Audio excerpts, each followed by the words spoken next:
Alors vous parlez de l'entre-deux. Est-ce que le numéro 1 et le numéro 2 que vous exposez a une signification particulière ou est-ce que ça pourrait être d'autres formes? Alors c'est amusant parce que entre le 1 et le 2, finalement ce sont les deux premiers nombres. Hein. Avant il y a 0, mais 0 a une situation très très particulière dans les entiers naturels. Donc 1 et 2, 1 l'unité, 2 c'est pas encore le nombre, mais c'est déjà le premier pas vers cet infini des entiers naturels. Naturellement, j'aurais pu très bien inventer entre 10 et 11. Mais s'il y a, il y a une possibilité fulgurante de l'art, c'est que l'art permet de créer des réalités à partir de l'imagination. C'est-à-dire qu'on sur une idée, comme ça, on se pose, on va créer un objet. Et donc l'idée, c'était de créer les 1500 entiers naturels qui peuvent exister entre 1 et 2. Naturellement, il n'y en a pas, puisque normalement, ce sont des nombres rationnels, des nombres relatifs ou des réels. Donc on n'a pas d'entiers naturels entre 1 et 2. Il y a 1 et 2. Et donc dans ce rêve absolument redoutable d'inventer autre chose, on va demander simplement au signe de passer du premier signe au deuxième signe par une opération qu'on appelle discrète, c'est-à-dire par cette opération où il y a une série finie d'autres signes. Et c'est le graphisme, c'est le dessin qui me permet d'envisager ce passage. Là où finalement en mathématiques j'aurais pas su le faire, ou peut-être que c'est totalement interdit de le faire. Mais vous êtes un peu dans la logique mathématique, donc il faut que ce soit des chiffres, ça peut pas être le A et le B par exemple. Ça peut être le A et le B aussi, on pourrait très bien réinventer un langage au fur et à mesure. C'est-à-dire que ça correspond à une chose, il y a une chose qui me gêne énormément avec les pratiques numériques, c'est la discrétisation du monde. C'est-à-dire qu'on a quantifié le monde en petites parties, qui sont suffisamment petites et calculées suffisamment vite pour qu'on ait l'impression que ça soit continu. Mais entre une photo analogique de quelqu'un et la photo digitale, il y a une grosse différence d'information. C'est-à-dire que la photo analogique, si elle est de très très bonne qualité, il y aura beaucoup plus d'informations, et en plus il y a la trace du passage du photon. Alors que lorsqu'on est sur une photo digitale, on a la trace du passage du photon interprétée par un logiciel, par une application, qui va gérer la manière dont les pixels vont être disposés les uns à côté des autres. Donc il y a une couche supplémentaire. Alors cette couche offre de nombreuses possibilités, mais aussi nous éloigne du sujet. Voilà, c'est une autre question. Pourquoi avoir choisi les deux versions? Vous avez une version analogique, le dessin à l'encre de Chine, et une seconde version, c'est le morphing donc, qui s'est créé sur écran, enfin, qui est projeté. Pourquoi avoir choisi les deux versions pour exposer? Parce que c'est très intéressant toujours d'interroger les deux ponts, tout simplement. Il est très intéressant de poser la question analogique, ne pas oublier ce qu'il y a d'humain. C'est-à-dire que le jour... Alors, c'est la question que posait Philippe Cadic quand il se posait la question si un robot ou un ordinateur serait capable de compassion. Est-ce que la poignée de main d'un ordinateur sera plus chaleureuse que celle d'un humain? Philippe Cadic nous a répondu par l'affirmative, en expliquant qu'à un moment, les robots pourraient un jour être plus humains. Mais pour l'instant, ils ne le sont pas encore. Voilà, donc c'est vraiment cette mise en rapport. Alors c'est une toute petite expérience, hein, je prends une petite chose, simplement je la mets en question, mais c'est une préoccupation beaucoup plus globale.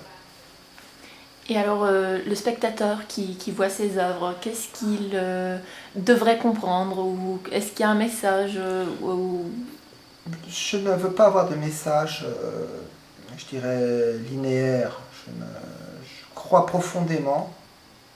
Je me souviens, certains de mes camarades me disaient « choisis ton camp ».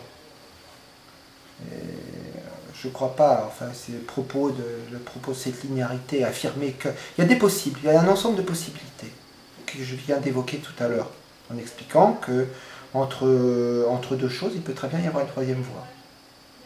Est-ce que vous visez un public spécifique ou... Je ne vise aucun public. Je ne vise aucun public, j'espère avoir du public à un moment ou à un autre, j'espère que le sujet préoccupera un certain nombre de gens et que je pourrai le partager.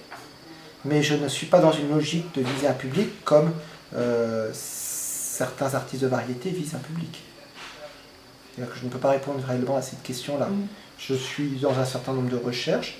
Je souhaite que ces recherches soient accessibles du fait même de leur qualité visuelle,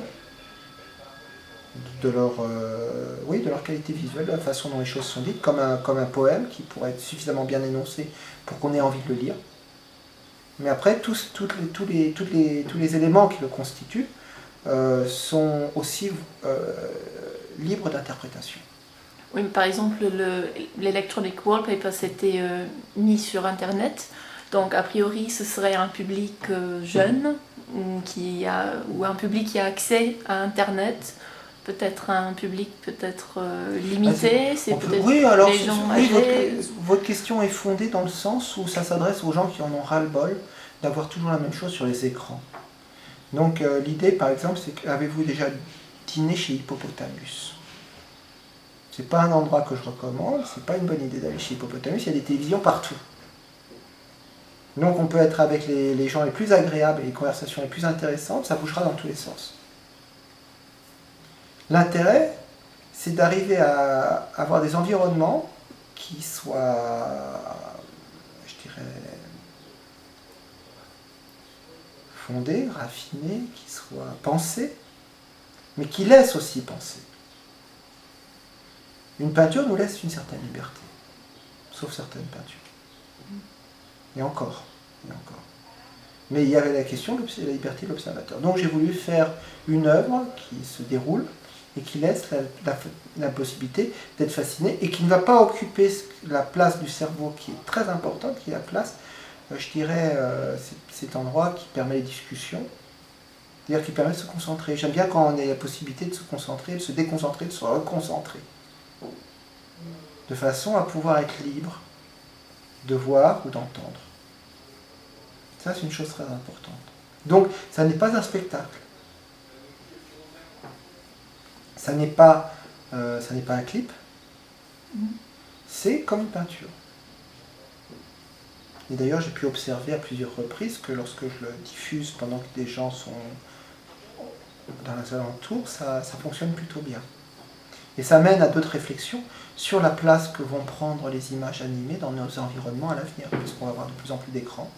Et qu'est-ce qu'on va y mettre? Si c'est pour avoir des publicités en permanence, je crois qu'il vaut mieux arrêter ces écrans, ou alors peut-être faire un travail sur les publicités, mais faire un travail sur les publicités qui fait un travail sur les publicités, qui va refaire un travail sur les publicités. Je crains que ces boucles ne nous mènent pas à la découverte de nouveaux horizons.